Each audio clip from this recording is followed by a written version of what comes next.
So last class we have discussed about this NBFM expression, how it happens, how it is related with respect to the Bessel function, how that constant coefficient we have converted in terms of Bessel components. Okay. Now we are going to expand. Why? With the help of this expansion, we can identify the frequency spectrum. Frequency spectrum for WBFM. First order, second order, third order, fourth order, what I have discussed earlier. The same thing we are going to represent with the help of this WFM signal. And also we will see what will be the bandwidth of those particular orders. Okay.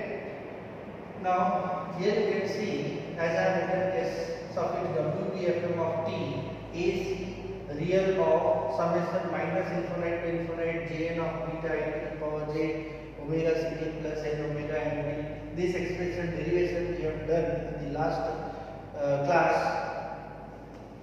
If I will take a real component of this, real component means this is the constant factor. So this is the constant factor I have to. Real of e to the power j means this is a cosine signal.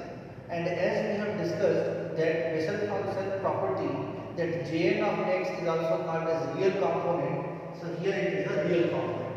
So minus infinite to infinite Jn of beta cos of omega ct plus n omega m of t. You can represent this omega c in terms of fc so that the frequency component you can identify. This particular equation consists of both upper segment as well as lower segment we will see, and also it consists of the carrier component also. Okay, how? Let's see. So cos of omega ct I have represented here, it is 2 pi fc plus n fm of t. Done. Now here you can see this n value varies from minus infinite to infinite, including 0. So first what I will do, I will identify first positive part, negative part, and I will represent this equation. I will expand. Then I will say which is the upper segment, which is the lower segment, what is the amplitude available in it, what are the things available in it, how to identify the bandwidth, how to identify the power content. Okay. Now here you can see if I will represent n is equals to 0 for n equals to 0. So for n is equals to 0, I will write j suffix 0 of beta. Okay. Then cos n is equals to 0 means this component is 0. I will write cos omega ct. So that means this indicate what? This indicate presence of carrier component.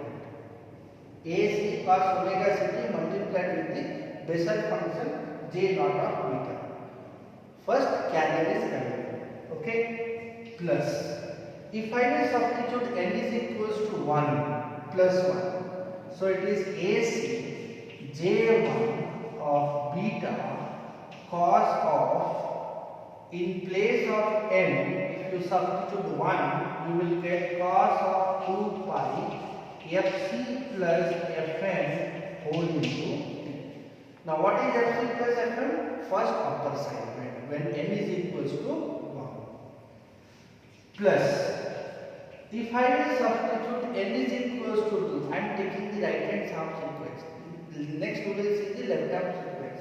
So AC, this is J2 of beta cos of 2 pi fc plus 2 fn of t plus dot dot dot. So n is equals to 2. So that means this comes under your second upper segment. Okay, plus, so dot dot dot means right hand side sequence will come 3, 2, 3, 4, 5, 6, 7, 8 like that. Now for left hand side sequence, let us consider if n is equals to minus 1. So it is AC j suffix minus 1 of beta cos of 2 pi fc minus fm of, because n is minus 1, so it is minus 1. This indicate what? This indicate first LSB, then plus if n is equals to minus 2, if it is, because 2 we have considered minus 2, so it is AC j suffix 2 of beta cos of 2 pi fc plus 2 fm of t. Okay, so this is n is equals to 2, so here I will write minus 2, so that means it becomes a second LSB. Similarly, if I may substitute 3 minus 3, you can substitute plus 3 also here, of beta cos of 2 pi fc minus 3 fm of t plus dot. Here it is dot dot. This is continuation of here. So this indicates what? First, if n is equals to 0 means a carrier component is available. When n is plus 1, upper segment, first upper segment is available. If n is plus 2, second upper segment is available. When n is plus 3, third segment is available, dot dot dot up to infinite. Similarly, if n is minus 1, first LSB is available, you can see Fc minus Fm. Then n is equals to minus 2, second LSB is available, Fc minus 2 Fm. And when n is equals to minus 3, the third LSB is available according to this particular equation. Now we need to represent the frequency spectrum for this WBFM signal. Only need to represent it. So what I will represent? First, frequency spectrum means identify the upper segment, lower segment for both. This is our center point O for right hand side as well as left hand side. Let us consider this is my Fc. Here you can write Fc. And what is the amplitude? Amplitude is AC J naught of beta divided by 2, because power content. Then second, it is Fc plus Fm. AC J1 beta divided by 2. Okay. Then Fc plus 2 Fm means this component. So what is the amplitude? AC J2 beta divided by 2. Similarly, Fc plus 3 Fm dot dot, because it will continue to infinite. What will be the amplitude? Amplitude is AC J3 beta divided by 2. Similarly, for the left hand side, means lower segment, we can represent it is Fc minus Fm. It is Fc minus 2 Fm. It is Fc minus 3 Fm, like this left hand side component will come. So what is the amplitude? Amplitude for this AC J minus 1 of beta, AC J minus 2 of beta divided by 2, AC J minus 3 of beta divided by 2, like this component will come. Okay, so this is the representation. Representation of what? Representation of a WBFM signal only for right hand part. Reflection part, just make this Fc as minus Fc and continue and represent the same amplitude. Okay. Now this J minus 2, J minus 3, J minus 1, we had a property. If n is even, that means what will happen? It will become as the property says J minus n of x is equals to minus Jn of x if n is odd. Okay, and this is n, Jn of x is plus when n is even. So using this property, we need to identify the amplitude now for WBFM signal. Now for this, again I am drawing the same path. First it is FC, this is FC plus FM, this is FC plus 2FM, this is FC plus 3FM. Okay, right hand side all amplitudes are positive. So here I will write AC J naught of beta divided by 2, AC J1 of beta divided by 2, AC J2 beta divided by 2, AC J3 beta divided by 2. These are the amplitudes. Now first AC J1 beta, in left hand side you can see it is J minus 1 beta, and that it to be an odd. So if it is odd, at this point the amplitude will be negative, minus J1 beta AC whole divided by 2. At which position? FC minus FM. Okay. Next, the amplitude available at FC minus 2FM. So FC minus 2FM amplitude is how much? AC minus J2. That means it is an even. If it is an even, it will become as a J2 beta into AC whole divided by 2. Similarly, another one which is available at FC minus 3FM means this one. Since N is odd, so it will become as a minus J3. So here the amplitude will become minus AC J3 of beta whole divided by 2. This is the actual spectrum of WBFM signal. This is the actual, because here we have used the property of this Bessel function. It is also okay. But here the amplitude of FM and WBFM and NBFM must differ from AM signal. If I will use this spectrum is quite similar to my multitone AM signal. But what is the difference with AM and FM? The amplitude variation. The positive quantity in the right hand side and the negative quantity in the left hand side. So this is the WFM. Okay. Now we will see what will be the bandwidth of first order, second order, third order, so that we can form the bandwidth of an WBFM signal. Okay.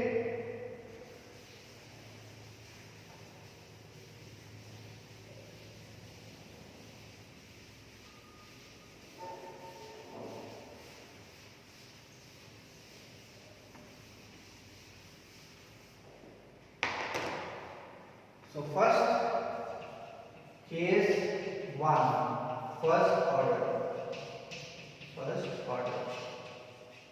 and here we will see what is the bandwidth available. Okay, so first order means when your end value is 1. Okay, so this is my FC, this is FC plus FN, and here it is FC minus FM, because N is 1. If N is 1 means for upper segment it is FC plus FM, lower it is FC minus FM. So if it is FC minus FM, what will be its amplitude? Okay. So this is FC minus FM. Here we can see AC J naught of beta divided by 2. AC J naught of beta divided by 2. So when it is first order, only up to this much you have to consider, n equals to 1. So right hand side, the amplitude is AC J1 of beta divided by 2. But for the lower segment, the amplitude is negative, minus AC J1 of beta divided by 2. So here you can see this is the first order.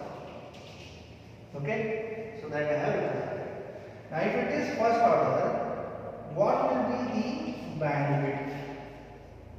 So you can see upper frequency is Fc plus Fm, lower frequency is Fc minus Fm. So bandwidth is 2Fm. Done. Then case 2. For second order. Second order means your n value is 2. And what will be your bandwidth, let's say? So n is equals to 2 means there will be 2 upper sideband and 2 lower sideband. Upper sideband amplitudes are positive, but the lower sideband amplitude will be positive as well as negative. It is AC J naught of beta divided by 2 as it is AC J1 beta divided by 2, and the second upper sideband is AC J beta divided by 2, J2 beta. When it comes to left hand side and the positions are Fc plus Fm, Fc plus 2Fm. Here it is Fc minus Fm, here it is Fc minus 2Fm. Okay. Now when it is Fc minus Fm, it will become as a negative. Here you can see it is minus AC J1 beta divided by 2. And for this negative component, here you can see AC J minus 2 of beta divided by 2. Since it is an even, the amplitude will become as AC J2 of beta divided by 2. So that means up to this much it is second order. Up to this much it is second order. Okay. Now if it is second order, what is your bandwidth? Bandwidth is this much. This is your bandwidth. So what is the upper frequency? Fc plus 2Fm. Lower frequency Fc minus 2Fm. So here it is 4Fm. So here I will write 2 into 2Fm. Okay. So now what it indicate?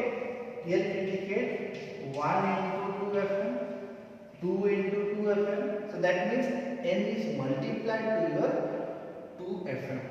So if n is multiplied with 2Fm, if it is third order, then we can see it is a 6Fm. That means if I will consider third order means n is equals to 3. So your bandwidth will become from this point to this particular point. And your total bandwidth will become 6Fm. Okay. That also I will write.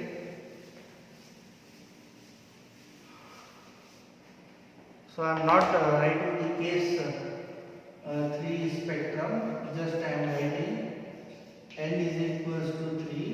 It is third order, which I have represented here. This is the third order representation, and your bandwidth will become 6Fm.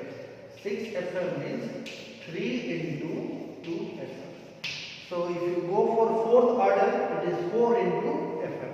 So this is the increment of the bandwidth from a narrow band to the W band, WB-FM signal. So that means what it indicates? It indicates that if a narrow band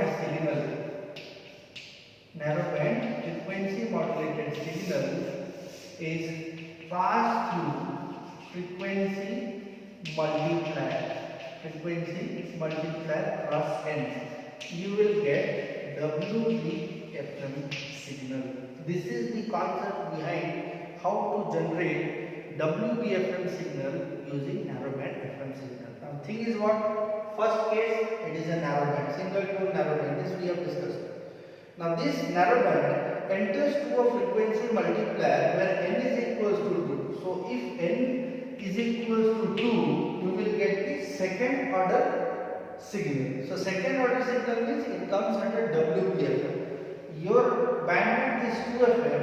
Now it is passed through a frequency multiplier in which 2 is present. Your bandwidth increases as 4Fm. That means bandwidth increased. Similarly, Again, this particular bandwidth, if it is provided to a third order, means if n is equals to 3, your bandwidth will become as a 6 FM. So if n is equals to 1, n is equals to 3, n equals to 4, 5, 6, 7, 120, 30, n number of values if you add, it is simple states that the narrowband FM signal is going to be converted into WB-FM signal. So this is the concept behind how you can convert the narrowband FM signal to the wideband FM signal. Okay.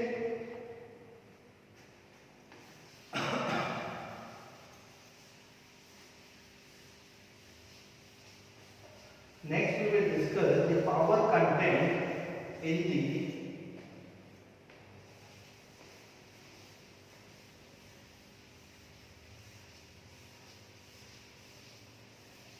WB-FM signal.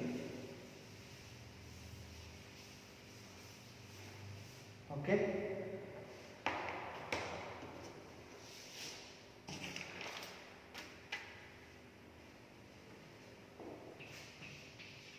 Power content in WB-FM. Okay. So as you can see, the transmitted power of WB-FM. First I will say it is narrowband, then we will discuss WB-FM. In this we have carrier, we have sidebands. So carrier plus lower sideband plus upper sideband. And we have seen it is AC square divided by 2R 1 plus beta square divided by 2. This much we have found out for NBFM. Now for power transmitted for WB-FM we have to see. As per the equation what we have derived, it consists of carrier component, it consists of upper sideband, it consists of lower sideband for n equals to 1, for n equals to 3, n equals to 4, like that. So here I will read carrier power plus upper sideband 1, upper sideband 2, upper sideband 3, plus lower sideband 1, lower sideband 2, power lower sideband 3, Okay. Now you need to substitute AC square divided by 2R, that is the power content. Okay. Similarly, if it is upper sideband for first, what it is?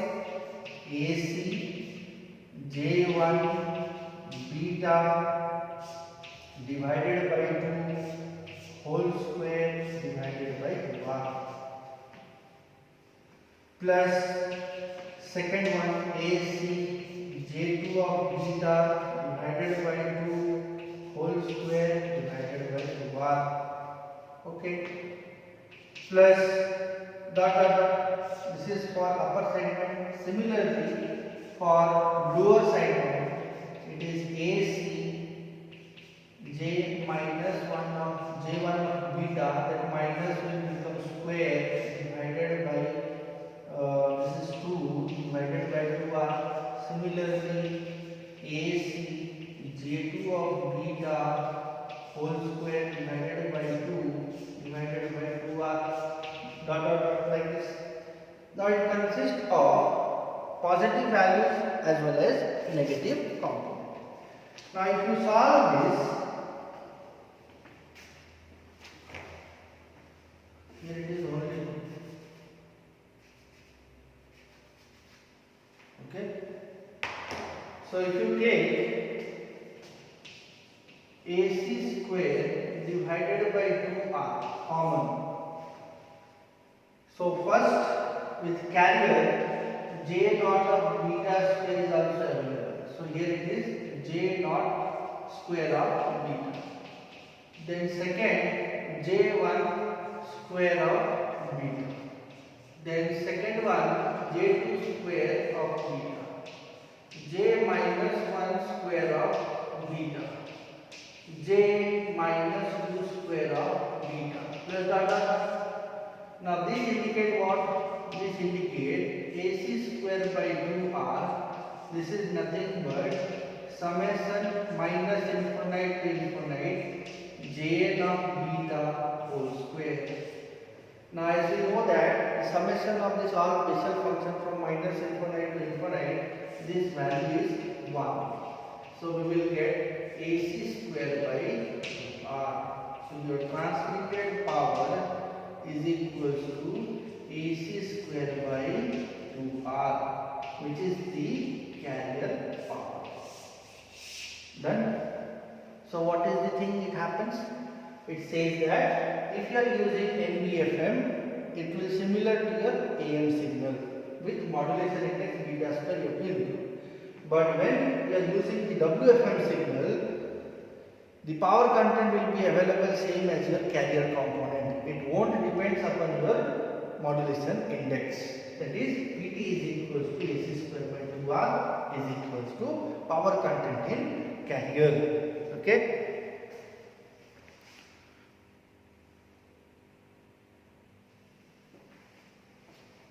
Okay.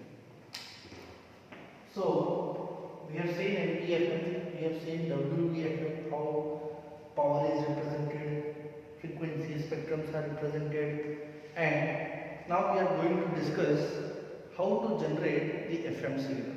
We have seen all these parts, type of NBFM, type of FM, how they are generating. Now if it is basic FM, how to generate it? So there are two methods are available. One is direct method and one is indirect method. Direct method means by varying certain parameters with respect to a modulating signal, if it is changed, if the frequency change with respect to the modulating signal by varying certain parameters, long parameters, then we can say it is called direct method. So in direct method, the basic technique is we are going to use a voltage controlled oscillator, VCO, in which modulating signal is provided and the output will be your frequency modulated signal. How it works, let's see. Now there are two oscillators I have represented. One is Hartley oscillator, one is voltage controlled oscillator. Hartley oscillator means it is a parallel combination of LC tuned circuit. LC tuned circuit means the output frequency will be controlled with respect to the input potential. That is called as a voltage controlled oscillator. Voltage controlled oscillator itself indicates that the output frequency is controlled by input potential. So input potential is your modulating signal, output is your FM, where frequency is controlled by your modulating signal. In instantaneous frequency we have seen Fi is equals to Fc plus Kf into M of t. This is the basic relation of your FM signal.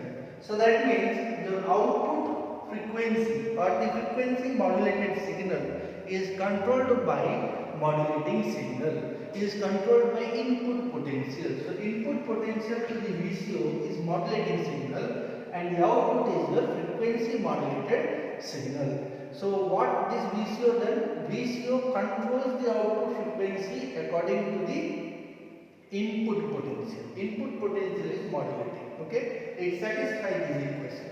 If there is a change in M of t, your instantaneous frequency will change. This we have discussed. If modulating signal is plus, the frequency will increase. If the modulating signal is negative, frequency will decrease. We have identified the frequency deviation. We have identified the carrier swing and all. Same thing we are going to discuss here. Okay. So first let us consider the Hartley oscillator, in which L1, L2 are in series parallel to capacitance C.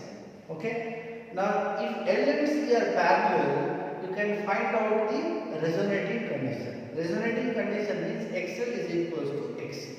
And from that resonating frequency can be identified. Here we are not saying it is a resonating frequency. Here we are saying it is called as a instantaneous frequency, change in frequency. Now here 1 by 2 pi L1 plus L2 into C.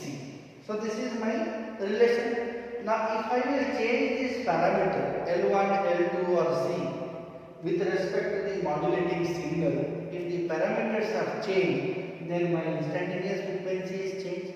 Who is controlling the capacitance value? Who is controlling the inductive value?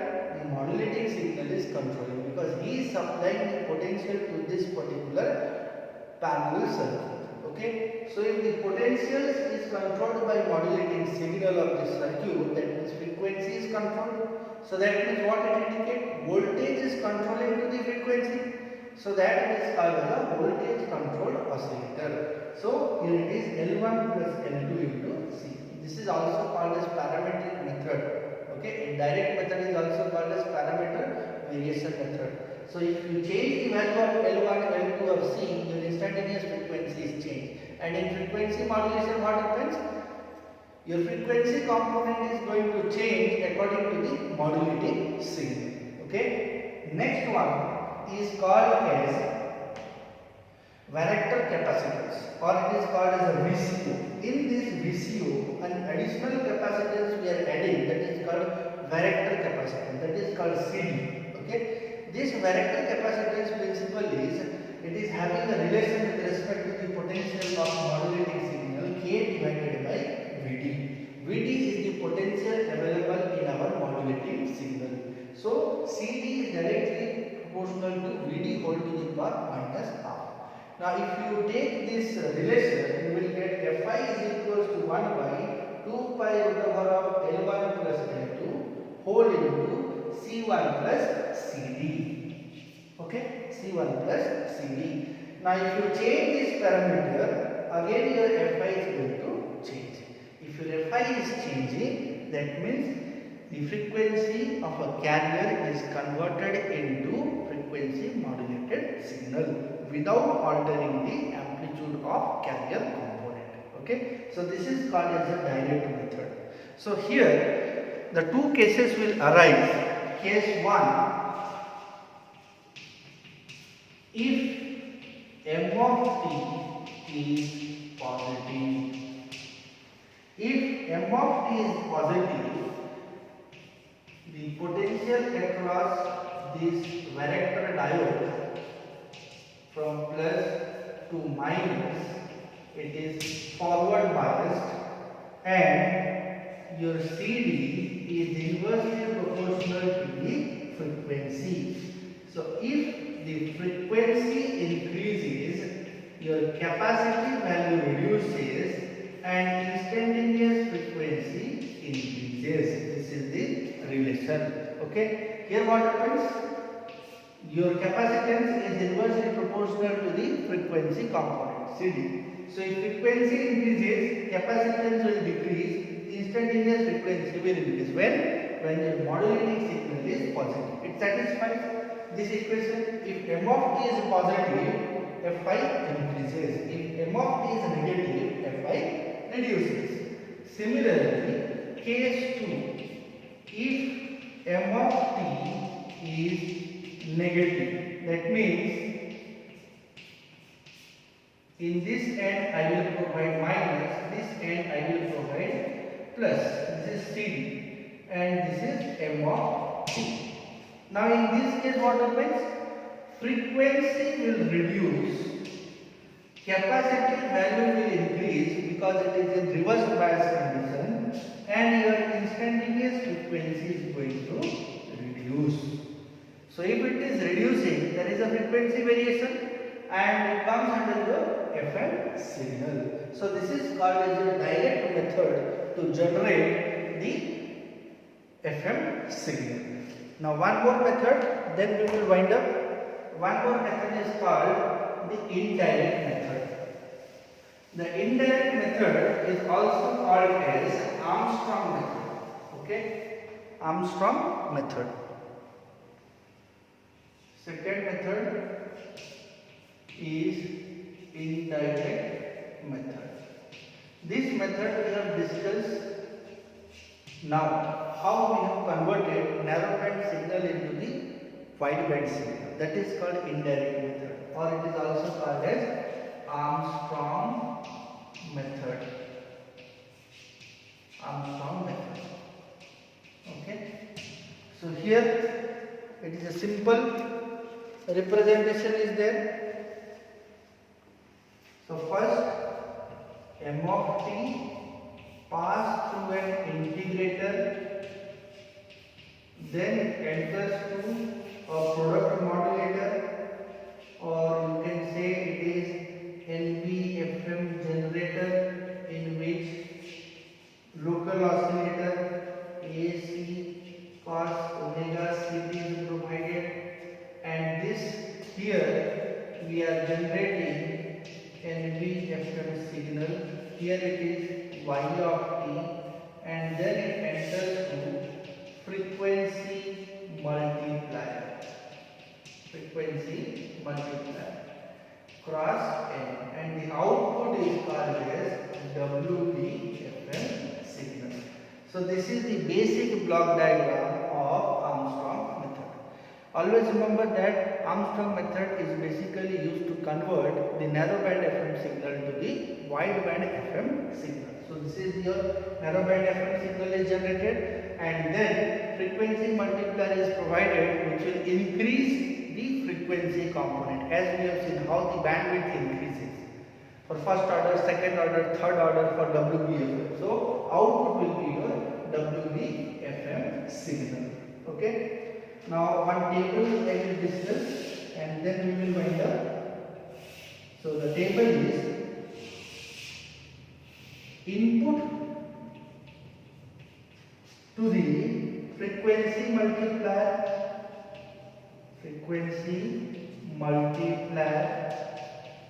and output of frequency multiplier. Okay. So if I am providing Fc, the output will become n into Fc. Yes, it is n into Fc. It is multiplied.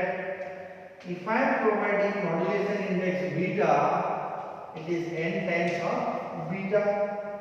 If I am providing Fl, my modulating signal remains as it is. But what is the change? The change in carrier frequency.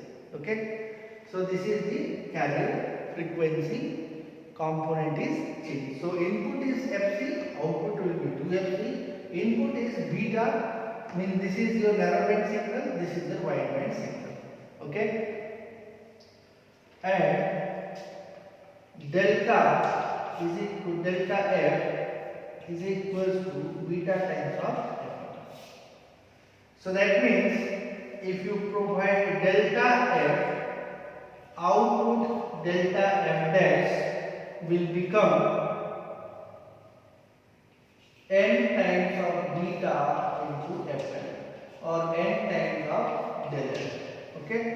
So del F is beta into Fn.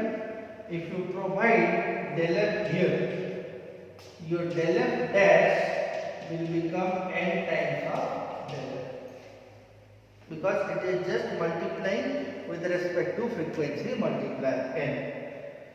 So this is the Armstrong method, conversion of wideband signal into the conversion of narrowband signal into wideband FM signal.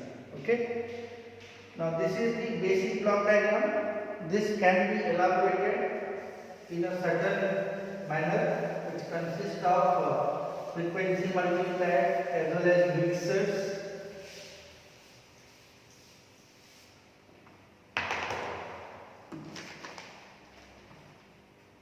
So first, this is NBFM, M of t. Here it is local oscillator is available, FC1, enters to frequency multiplier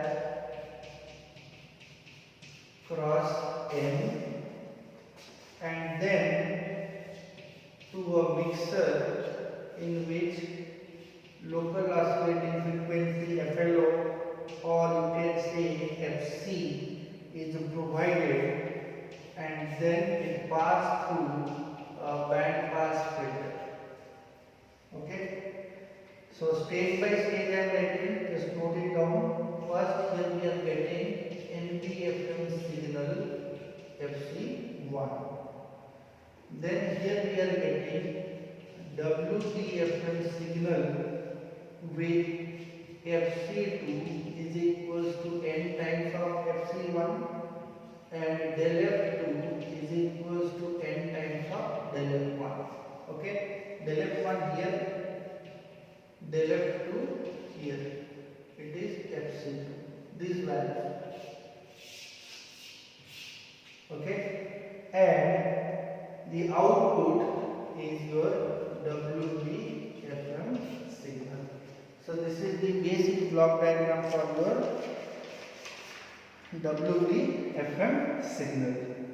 So always remember this, if NPFM signal is going to convert it into WBFM, we will not follow the direct method, we will go with respect to the indirect method, and it is also called as Armstrong method. So this is the generation of FM signal.